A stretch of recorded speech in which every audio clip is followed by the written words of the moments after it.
A tradicionalna privredno-turistička manifestacija Letnji vašar i ove godine krajem avgusta biće održana u Novom Pazaru. Počinje 23. sljedećeg meseca. Ove godine očekuje se rekordan broj izlagača, ali i posetilaca. O pripremama i očekivanjima od ovogodišnjeg Letnjeg vašara naša Senada Kalić razgovarala je sa organizatorom te manifestacije, Enesom Pjakićem.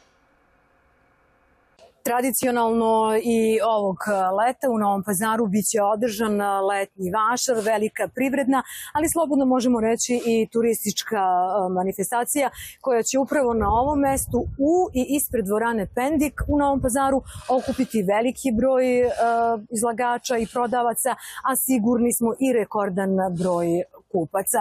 O tome kako teku pripreme, šta će se dešavati ove godine na Letnjem vašaru, za Dnevnik radio televizije Novi Pazar razgovaram sa organizatorom ove velike manifestacije, Enesom Pjakićem. Gospodine Pjakiću, tradicionalno, dakle i ove godine Letnji vašar, ovo je izuzetno važna privredna manifestacija. Upravo tako, Senka, kao što si kazala, ovo je možda najbitnija privredna manifestacija u našem gradu.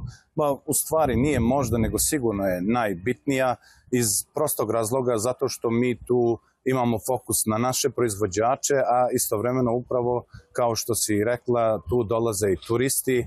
Mi smo prošlog Letnjeg vašara imali iz Tuzle 2 autobusa koji su posetili naš Letnji vašar i bitno je kako turistički, tako i za privredu našeg grada, a počinjemo kao i uvek zadnju nedelju avgusta, to jest pred početak školske godine, 23.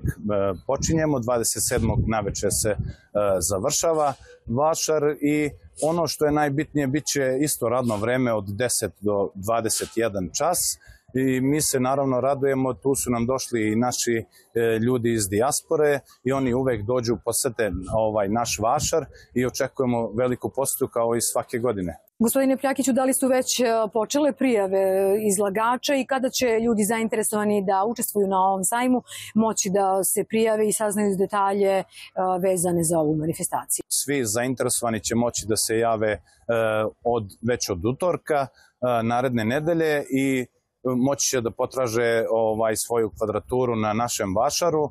Mi imamo naravno i jednu standardnu garnituru naše izlagača koji su standardno učesnici našeg Letnjeg vašara, tako da ima tu uvek prostora da se još neko smesti i pozivamo ih da već od utorka se jave i potraže svoju kvadraturu.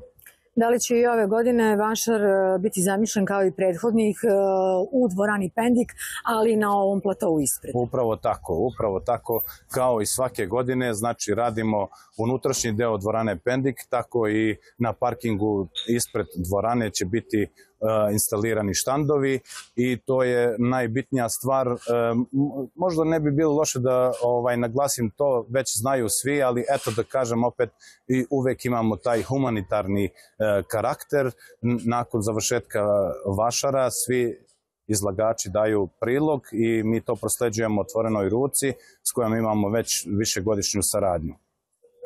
Kakvu posjećenost očekujete, gospodine Pjakiću, ove godine?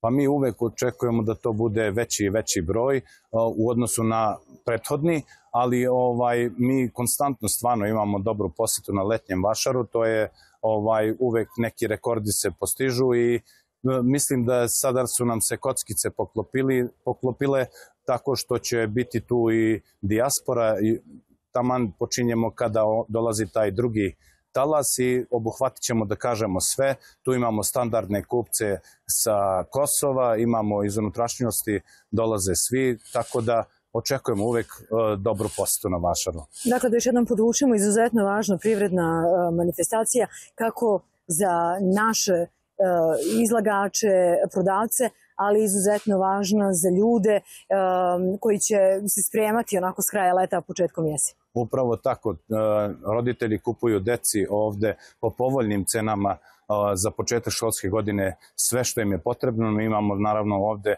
robu široke namene, znači imamo i školski pribor, i džins, i majice, i veš, i čarape, znači od igle do lokomotive, kako mi to obično kažemo.